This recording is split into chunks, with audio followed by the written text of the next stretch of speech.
Vamos a leer varios pasajes juntos, hermanos. Vamos a reflexionar en el tema de la familia. En el segundo libro de Samuel. Segundo libro de Samuel. Y vamos a estar en el capítulo 13. Segundo libro de Samuel. Y vamos a comenzar. Vamos a leer parte de la sección del capítulo 13. Y vamos a leer un poco sobre el capítulo hasta el capítulo 15, ¿verdad? Vamos a estar en esta sección del capítulo 13 hasta el capítulo 19. Vamos a leer algunos pasajes de aquí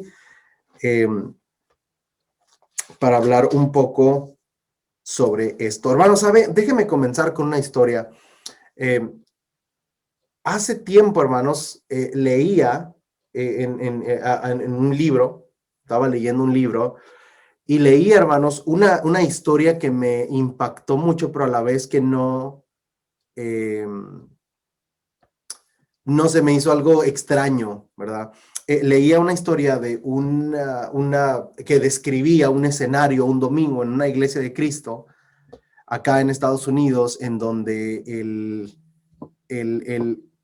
estaban por ahí en la cena del Señor, iban a pasar a la cena del Señor. Precisamente iban a pasar ahí a la cena del Señor. Y cuando se para el hermano que va a dirigir, el hermano que va a dirigir la cena del Señor, que era uno de los ancianos de la iglesia, el predicador está por ahí sentado también, uno de los predicadores, de los ministros están por ahí sentados, y se para al baño un momento, ¿verdad? Y sale. Y cuando sale se encuentra que está un joven adulto por ahí caminando en los pasillos sin hacer nada, ¿verdad? Perdiendo el tiempo prácticamente. Y el predicador le dice, ¿qué haces acá? ¿Por qué no estás adentro? ¿Qué pasa algo? ¿Necesitas algo? ¿Se te perdió algo?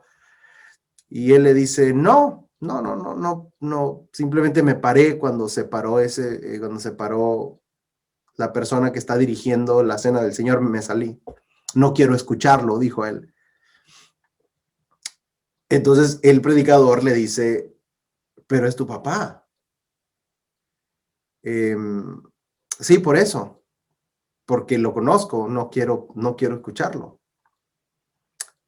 En ese momento leía yo, en ese momento él dijo, no voy a decir más, dijo el predicador, no voy a decir más, no voy a preguntar más, voy a ir al baño, me voy a regresar y después vamos a hablar sobre esto, ¿verdad? En la semana lo llamó y le dijo, mira, ven, vamos a hablar, vamos a tomarnos un café, quiero saber qué pasó, no entiendo bien lo que me estás diciendo.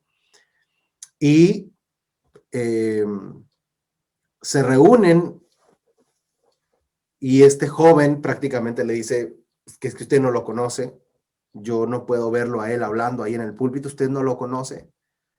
Yo lo conozco, por eso no siento ganas de escucharlo hablar, ¿verdad?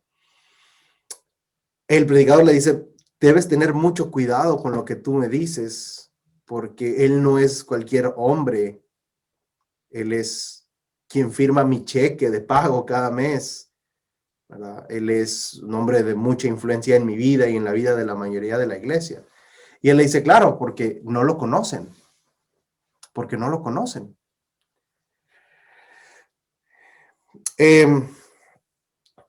Este predicador empezó a indagar más, a preguntar a algunos de sus otros hijos y había un común denominador, ¿verdad? En cuanto a la vida de su padre, al testimonio que ellos tenían de su papá. La pregunta es, ¿cómo sucede esto, hermanos? ¿Cómo llegamos hasta este punto? ¿Cómo llegamos hasta este punto?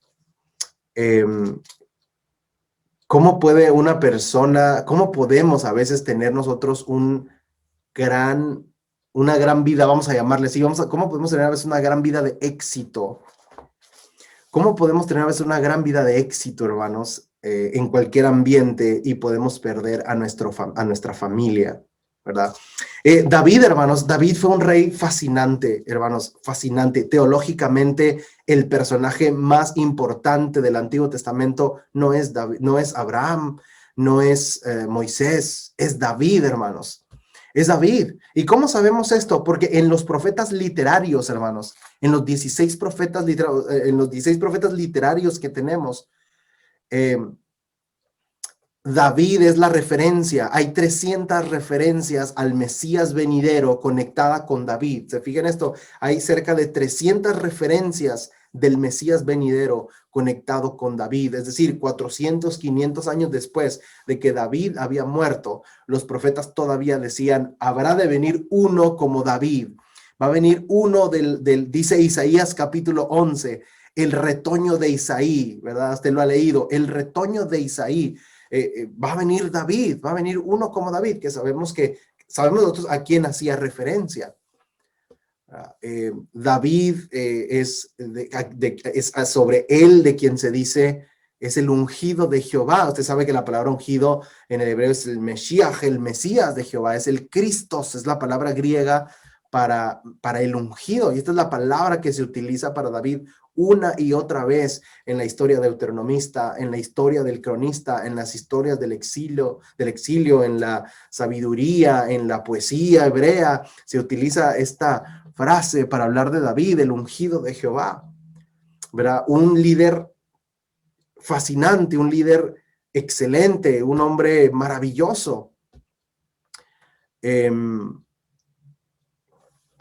Es una persona, hermanos, que fue el único rey, fíjese bien en esto, fue el único rey en la historia de Israel hasta nuestros tiempos que ha sido capaz de unir el norte y el sur. Usualmente se nos dice los 120 años del Reino Unido.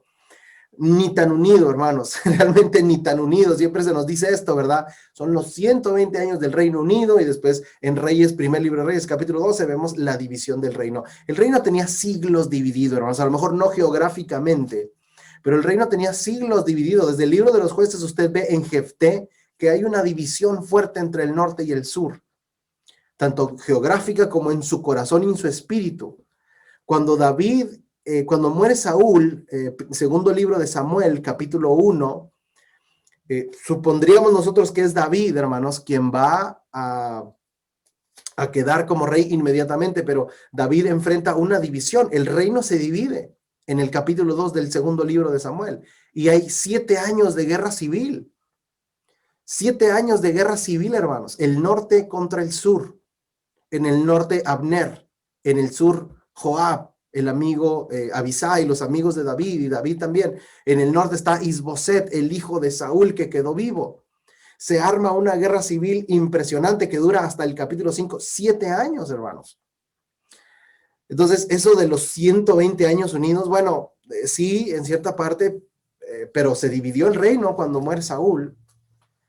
Pero David es un líder tan bueno, hermanos, tan inteligente y sobre todo tan lleno del Espíritu de Dios, tan lleno de ese corazón semejante al de él, que fue el único rey en la historia de Israel. Nadie nunca lo pudo hacer. Josías lo intentó, hermanos, con todas sus fuerzas. Josías, con sus 2 profetas, Jeremías y Sofonías, trata de unir el reino, hermanos, y parece que Josías era descendiente de David. Y no puede hacerlo, hermanos. Josías es asesinado en batalla. Para que nosotros recordemos juntos el formidable líder y rey que es David. Entonces no hay duda, hermanos, que David hace grandes cosas. Pero ¿qué hay de su familia, hermanos? ¿Qué hay de su familia? ¿Qué pasa con sus hijos? ¿Qué pasa con su familia, hermanos? Bien, vamos a leer, hermanos. Vamos a comenzar en el capítulo 13. Ya vimos nosotros, hermanos, que políticamente, socialmente, teológicamente, David es un líder sin igual. ¿Cierto? David es un líder sin igual. ¿Qué hay de su familia, hermanos? ¿Qué hay de su familia? Vamos a ver 3 episodios aquí en la vida, en esta sección que muchos comentaristas conocen como los pecados de David, capítulo del 11 al 19. Y mire el capítulo 13. El capítulo 13, verso 6. Usted conoce la historia, es que no voy a leer toda la historia, solamente algunos pasajes clave. Dice el verso 6, Amnón se acostó y se fingió enfermo. Cuando el rey vino a verlo, Amnón dijo al rey: te ruego que venga mi hermana Tamar y haga 2 tortas delante de mí para que yo coma de su mano. Y David envió mensaje a Tamar a su casa diciendo: ve ahora a la casa de tu hermano Amnón y prepárale la comida. Fue pues Tamar a la casa de su hermano Amnón, y él estaba acostado, y ella tomó masa, lo amasó, hizo tortas delante de él y las coció.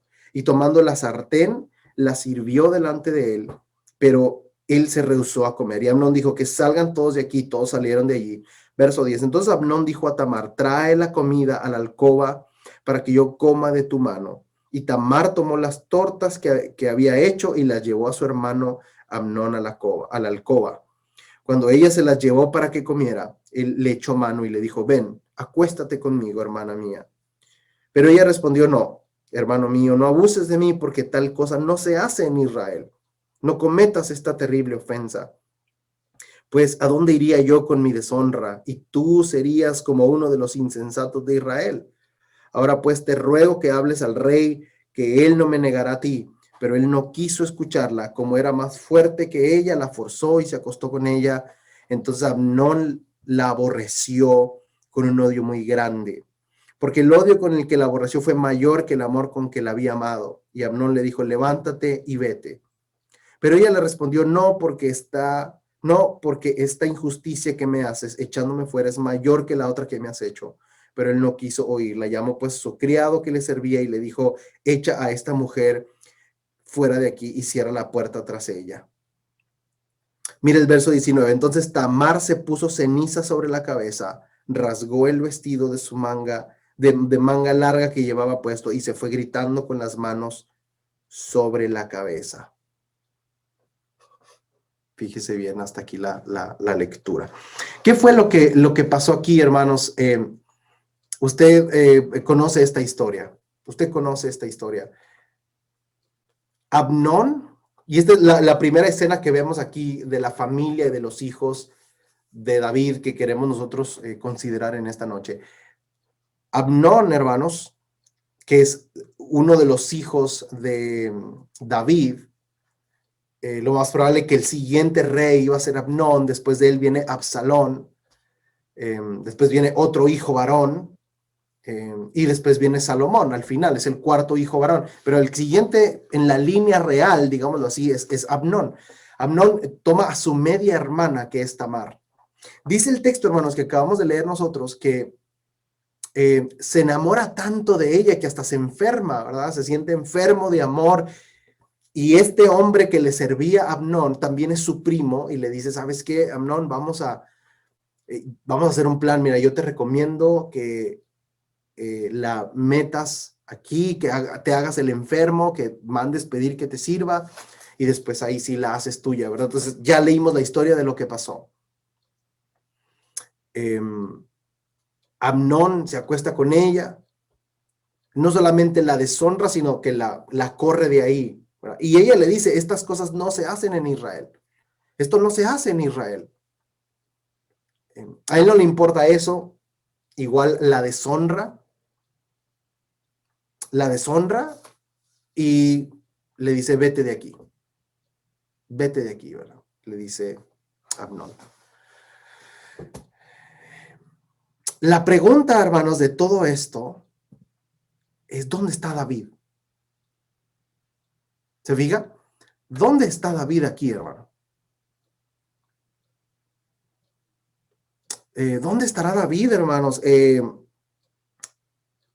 ¿Por qué no hace algo? ¿Por qué no dice nada? ¿Por qué no se entera, hermanos, de la situación? Bueno, probablemente, hermanos, David estaba manejando otros asuntos del reino. Probablemente David, hermanos, estaba manejando otros asuntos, hablando con otra gente, encargándose de los problemas de los demás. Mientras que su hijo mayor abusaba de su hija. Una situación tremenda, hermanos, terrible. Una situación terrible. ¿Qué es lo que tiene que pasar aquí, hermanos? Lo que tiene que pasar, según el versículo 20, es que Absalón, el que era hermano de la misma madre con Tamar, entra en la escena y le dice: ¿pero qué fue lo que pasó? Ella le cuenta a Absalón. Y Absalón le dice: eh, ¿sabes qué? Vete de la casa de mi padre y vente a mi casa a vivir conmigo. Yo te voy a proteger, le dice Absalón. Yo te voy a proteger, yo te voy a dar protección. Sabemos nosotros, hermanos, que culturalmente esto era una gran ofensa para el padre. Un hijo no podría decir, y menos una hija, no podía decir, bueno, me voy a ir a vivir yo sola, ¿verdad? Los hijos, especialmente la hija, como Tamar, tenía que estar en la casa de su padre e irse, que Absalón viniera y le dijera, vete de ahí y vente conmigo, era una gran ofensa para su padre. Eso es lo que hace Absalón. Y le dice, espérate porque nos vamos a vengar. Entonces, fíjese lo que ha pasado hasta aquí, hermanos. Número uno, Amnón arma un plan de días con tiempo, con suficiente antelación para abusar de Tamar. Número dos, abusa de Tamar. Número tres, Tamar vive una deshonra terrible por cómo funcionaba la cultura de ese tiempo. Número cuatro, Absalón entra a la escena, hermanos, este hijo de David, y él soluciona el problema de Tamar. Vente a vivir conmigo, nosotros nos vamos a vengar. No te preocupes por tu deshonra, yo te voy a proteger, le dice Absalón. Entonces, la pregunta, hermanos, hasta este punto es, ¿dónde está David? ¿Dónde está David, hermanos? ¿Por qué no aparece David? Hasta este punto. ¿Dónde está David? ¿Dónde está? ¿Qué es lo que sucede? La siguiente escena que vemos, hermanos, es que Absalón, en el transcurso de 2 años, Absalón prepara una venganza. Absalón, hermanos, era una persona que cocinaba sus venganzas a fuego lento, ¿verdad? Ese es Absalón, no es una persona arrebatada, ¿verdad? Que en ese momento quiso sacar su espada y dice, voy a ir a matar a mi hermano. No. Absalón dice, vamos con calma. Él es de esos que cocinan sus venganzas a fuego lento. Va poco a poco. Y en el transcurso de 2 años, hermanos, empieza a maquinar y dice Absalón, según el versículo del 23 en adelante, dice, ok, ya sé qué vamos a hacer. Vamos a hacer una fiesta, vamos a celebrar la esquilación de las ovejas, que es una fiesta muy popular en Israel en este tiempo. Yo voy a hacer una gran fiesta. Y fíjese, Absalón es tan astuto, hermanos, y tan inteligente que él dice, voy a invitar a mi papá, pero mi papá no va a querer venir, porque él nunca tiene tiempo para nosotros. No va a querer, mi papá va a querer, no va a poder venir, va a decir que no. Cuando él me diga que no, yo le voy a decir, ok, manda a Amnón en tu representación. Manda a Amnón en tu representación. Eso es lo que voy a hacer, dice Absalón. Y sí, hermanos, dicho y hecho, viene Absalón, prepara esta fiesta, va con su padre David y le dice, papá, mira, voy a hacer una fiesta, ¿no quieres venir a nuestra fiesta? ¿Qué te parece si vienes? Y David, ¿qué cree que le dice? Adivine usted qué le dice. Le dice, no, hijo, no puedo ir, no queremos ser carga para ti. Está bien, no hay problema. Absalón le dice, bueno, si tú no puedes venir, manda a Amnón en tu representación. Y dice, hermanos, el verso 26. Entonces Absalón dijo, pues si no, le ruego que deje ir a mi hermano Amnón con nosotros. Pero cuando Absalón le insistió, lo dejó ir y a todos los hijos del rey. Absalón, verso 28, ordenó a sus siervos y dijo, miren, cuando el corazón de Amnón esté alegre por el vino y cuando yo les diga, hieran a Amnón, entonces mátenlo, no teman, no se los he mandado yo, tengan ánimo y sean valientes. Fíjese, hermano, fíjese esto, quiero que note algo aquí. Todos en este festival de las esquilaciones de los esquiladores, cuando esquilan a las ovejas, todos en la fiesta saben lo que está pasando, hermanos. Fíjese bien en esto. Los siervos de Absalón sabe, yo creo que hasta Amnón sabe que su hermano se quiere vengar de él. El narrador de esta historia sabe lo que está pasando. Todos saben lo que está pasando, hermanos. ¿Quién es el único que no sabe? David es el único que no tiene ni idea de lo que está pasando. David es el único que no sabe lo que está pasando entre sus hijos. No tiene ni idea que su hijo Absalón quiere matar a su hermano Amnón, que quiere matar a su otro hijo. David con toda la tranquilidad le da la bendición a Absalón y dice, sí, hijo, haz tu fiesta, mira, qué lindo, mis hijos van a convivir, ¿verdad? Absalón tan considerado invitó a los otros hijos, a mis otros hijos, a sus hermanos para que participen de la fiesta. Qué considerado, ¿verdad? Sí, que vayan y convivan. Todos saben lo que está pasando menos David. La pregunta es, hermanos, ¿por qué nos pasará esto? ¿Nunca le ha pasado a usted que ve una familia, hermanos, que está pasando algo y que todos saben, pero ellos no? ¿Ha visto esto, hermano? Una familia, un padre o una madre, que es evidente que algo está pasando con sus hijos. Todos lo saben, todos lo ven, pero él no. Y cuando le dicen, a mí me ha pasado, hermanos, en la iglesia, que hay rumores, ¿verdad? Que mira que el hijo que hizo esto, o que mira que la familia hizo aquello. Y esos rumores, yo siempre le digo, no deberíamos estar con esos rumores, vamos a hablar con ellos. Pero cuando hablamos, dicen, no, ustedes están locos, eso es mentira, claro que no. Yo me acuerdo mucho de un caso específico, hace muchos años cuando estábamos en México, todo el mundo sabía, menos la mamá. Y no es que no sabía, es que no quería saber. ¿Se fijan eso, hermano? Entonces, todos sabían, menos David. Todos saben menos David. Entonces Absalón mata a su hermano Abnón, hermanos.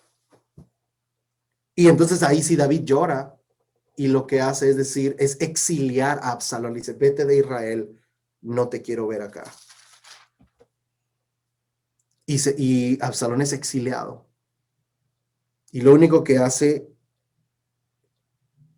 Absalón, lo que hace David, hermanos, es llorar y exiliar a Absalón, pero con eso no resuelve nada, no resuelve el problema de su familia. Viene Joab, hermanos, para seguir avanzando aquí con la escena familiar. Viene Joab y le dice, David, no te conviene estar peleado con tu hijo, o sea, políticamente no te conviene estar peleado con tu hijo. Yo te recomiendo, le dice Joab al final del capítulo 14, yo te recomiendo que lo dejes regresar a Israel. Déjalo que regrese a Israel.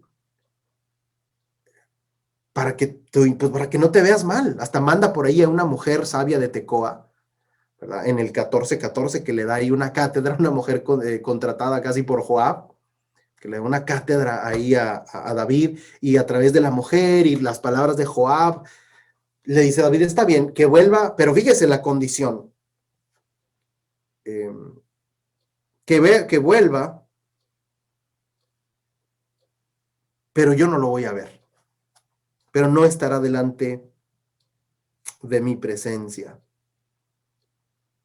Que vuelva, pero yo no voy a verlo. Entonces, fíjese, David dice que vuelva, pero yo no quiero hacerme cargo de ese problema. Yo no quiero ese problema. Viene Absalón, hermanos. Y otra vez vuelve a las mismas. Absalón se acuesta con una de las mujeres de su padre en lo alto del palacio donde todos lo ven. Eso hace Absalón. Y por muchos días, hermanos, se paró frente al palacio, según el capítulo 15, todo el capítulo 15, hermanos. Absalón se paraba ahí frente al palacio del rey David, de su padre. Se paraba ahí junto a algunos de sus soldados. Y cada vez que venía alguien a consultar al rey David, él los detenía, Absalón los detenía y le decía, ¿saben qué? No los puede atender mi padre, yo los atiendo, hablen conmigo. Mi padre está muy ocupado. Dice la escritura, dice el capítulo 15, hermanos, que los detenía, que les besaba la mano y que les decía, si yo fuera rey, yo te daría la razón. ¿Qué se iba pensando la gente, hermanos? La gente se iba pensando, ojalá fuera el rey Absalón y no David. ¿Sí? Se iba pensando la gente, ojalá el rey fuera Absalón y no fuera David. Y se iba la gente, hermanos. No nos extraña que en el capítulo 15 al final, cuando da el golpe de estado a Absalón, la gran mayoría de personas lo apoyan a él, hermanos, y no a David. Y la pregunta es, ¿por qué no hizo nada a tiempo David, hermanos? ¿Por qué no hizo a tiempo nada? Bien, hermanos, vamos a detenernos aquí y vamos a hablar de nosotros ahora. Hemos visto algunas escenas de la vida de David, ¿verdad? Él pudo ser un gran líder, pudo ser un gran rey, el único líder, el único rey en la historia de Israel, hermanos, capaz de unir el norte y el sur. Es el ungido de Jehová del Antiguo Testamento, hermanos. David es el rey de los profetas, el rey davídico con el que conectaron al Mesías venidero. David fue el que venció a Goliat, pero no pudo con sus hijos, hermanos. Pero no pudo con sus hijos, hermanos.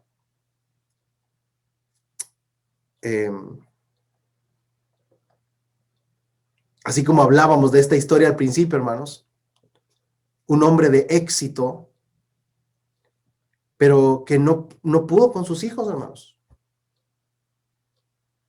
Fracasó como padre, fue exitoso como un hombre de negocios, pero fracasó como padre, hermanos. Entonces, la pregunta para nosotros, hermanos, es, ¿por qué nos pasará esto todavía, hermanos? ¿Por qué nos pasará esto? ¿Por qué seguimos luchando tanto, hermanos, con este tema de la familia?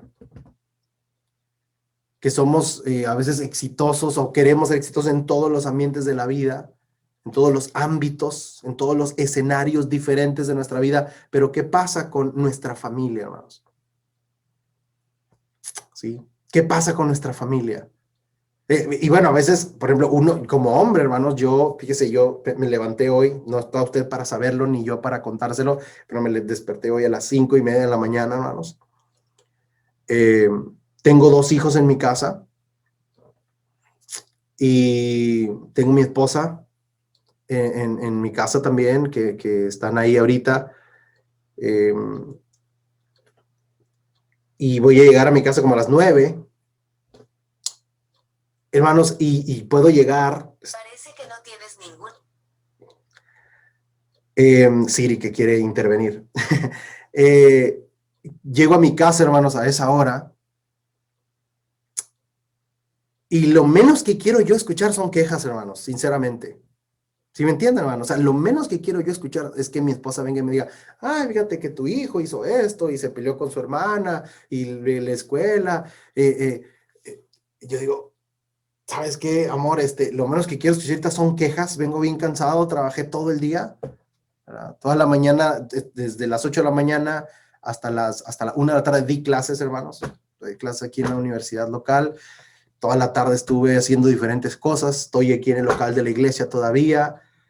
Lo menos que necesito son quejas. Hermano, pero si no atiendo yo a mi familia, ¿quién lo va a hacer? Se fija, hermano, si no atiendo yo a mi familia, hermano, si no atiendo yo a mis hijos, si no hablo con ellos, si no los disciplino, si no paso tiempo con ellos, ¿quién lo va a hacer, hermanos? A veces existe todavía esta pregunta y este debate, hermano, si yo trabajo todo el día, ¿verdad? O sea, debo llegar todavía a lidiar con mis hijos, hermano, pues si no lo hacemos nosotros, ¿quién lo va a hacer, hermanos? Hay un gran problema, hermanos. Hay un gran problema en la iglesia. No sé si podamos quitar el versículo, Henry, por favor, para vernos aquí a los ojos un ratito y ahorita lo volvemos a poner. Gracias, hermano. Existe un gran problema en la iglesia, hermanos, con la falta de énfasis en la familia y sobre todo, hermanos, con la ausencia de padres. No sé en Ecuador, hermanos, pero en México y aquí, las hermanas son más involucradas que los hermanos. ¿Pasa eso en Ecuador? No sé si pasa eso allá, pero, o sea, si somos 100, son muchas más mujeres que hombres, ¿verdad? Y a veces en las familias de la iglesia, hermanos, la hermana tiene que andar acarreando a sus 3 hijos y al esposo como si fuera su hijo también. ¿Verdad? Acá nos pasa mucho esto. Y yo le digo esto, hermano, siempre le digo esto aquí a los hermanos de la congregación. Le digo a las hermanas, no venga a presentarse como la mamá. Usted no es la mamá, usted venga es la esposa. Sabe que nosotros tenemos discipulado de hombres y mujeres y tenemos una regla, hermanos. Una regla tenemos. Las mujeres tienen una regla y los hombres tenemos dos reglas cuando nos juntamos a hacer discipulado de hombres y de mujeres. Las mujeres tienen prohibido hablar de sus hijos. Porque podemos hablar, pues las mujeres pueden hablar horas y horas y horas de sus hijos, pero no de su matrimonio. ¿Se fija? Podemos, ay, que mi hijo que ya caminó, que le salieron los dientes y le dio fiebre, que ya va a la escuela. Nos sentimos muy cómodos. Las mujeres a veces se sienten muy cómodas hablando de sus hijos, pero hable del marido, pero sin echarle tierra, ¿verdad? Ah, sí, que es bien flojo. Y no. Hablemos del matrimonio. Y los hombres tenemos dos reglas, hermanos. No hable de su trabajo y no hable de sus hijos. Ahora, dejen de que, ay, pues decir, pero qué insensible que tiene. No tenemos nada en contra de los hijos, pero es que nuestros hijos no nos pueden definir. ¿Sí me entienden? ¿Sí me sigue? Podemos hablar toda la noche de los hijos. Ay, que mis hijos. ¿Quién eres tú como varón y cómo es tu relación? Fíjese, nosotros con esas reglas hemos experimentado una cosa que a veces la gente se puede sentir muy cómoda hablando de sus hijos, pero muy incómoda hablando de su matrimonio. Y es el matrimonio precisamente donde parte lo que necesitamos, ¿verdad? Necesitamos más hombres involucrados, más papás involucrados.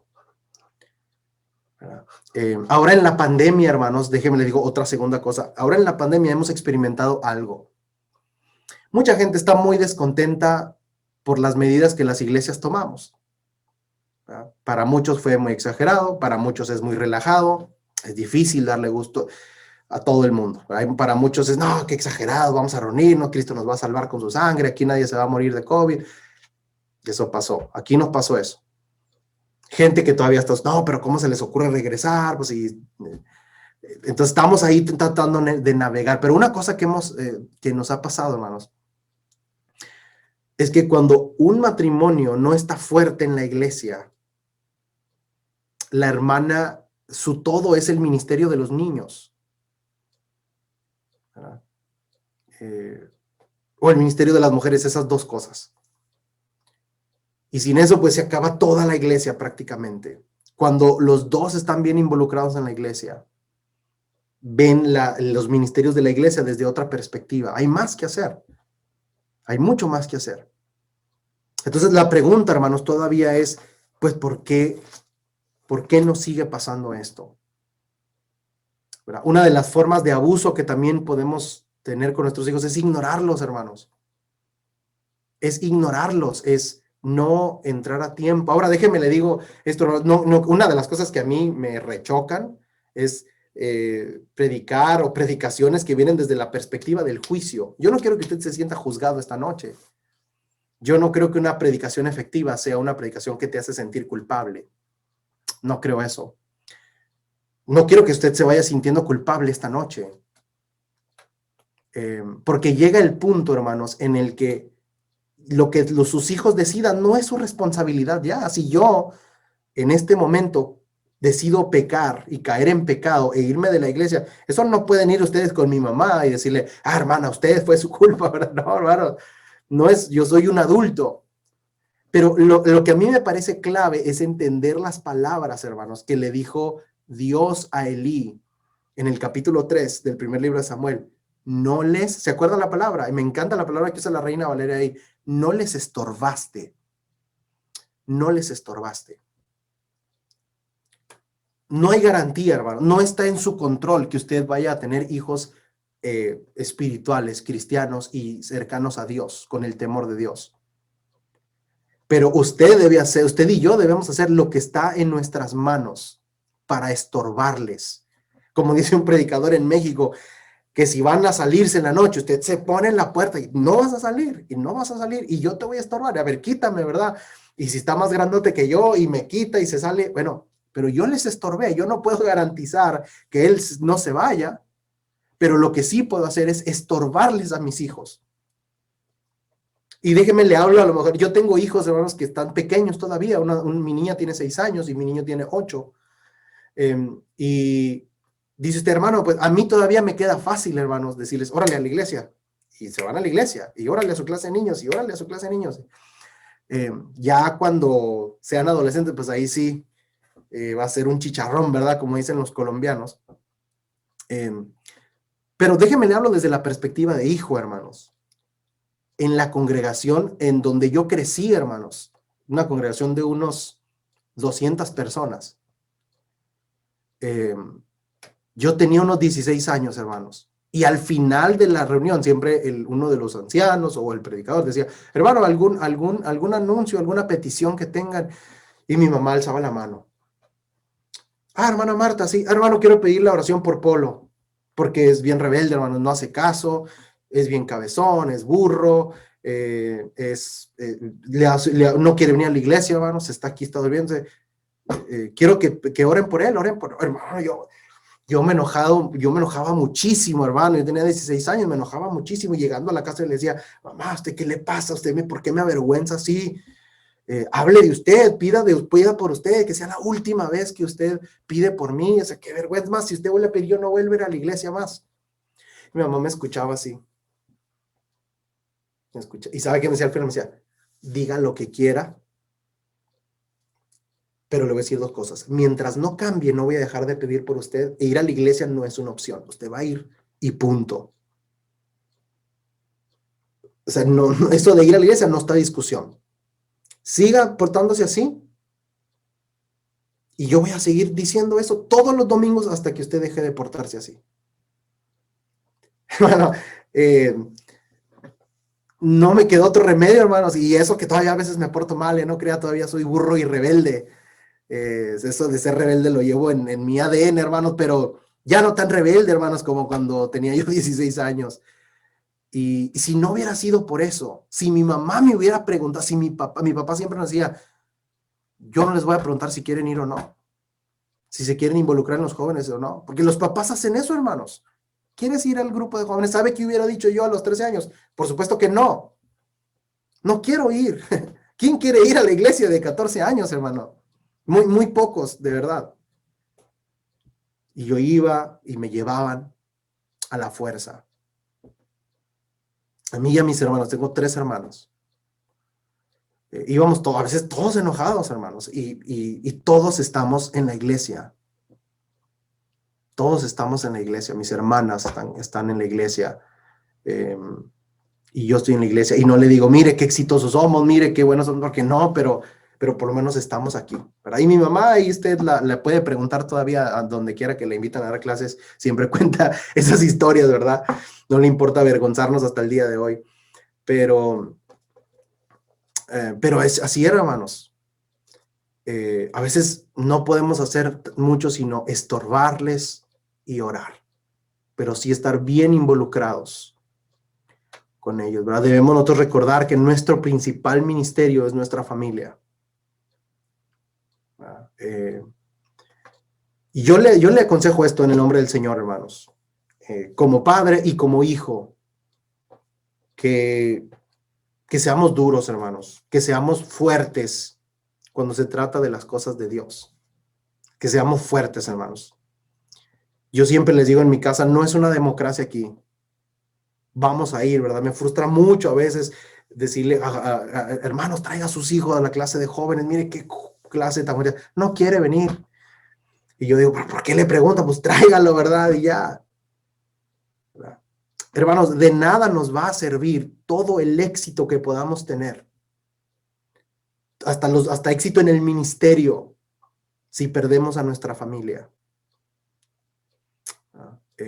Podemos vencer gigantes como Goliat, pero el principal gigante con el que debemos luchar es con nuestra familia, con nuestros hijos. Así que, hermanos, yo de verdad quisiera venir y decirle 3 pasos para ser el padre exitoso, 7 pasos para el matrimonio perfecto, pero si yo los tuviera, pues ya los hubiera hecho yo. No creo que existan 3 pasos, hermanos. No creo que existan 7 cosas para el matrimonio ideal. Lo que existe es una lucha en la que ustedes y yo estamos. Y la invitación es que no dejemos de luchar, hermanos. No se rinda, ¿verdad? No vaya a ser como aquella familia una vez en México que me decían, hermano, no hay yo qué hacer con mi hijo, ya no hay yo qué hacer. ¿cuántos años tiene su hijo? Tiene 2 años. Dije, no, hermano, tiene 2 años el hijo, decía la hermana.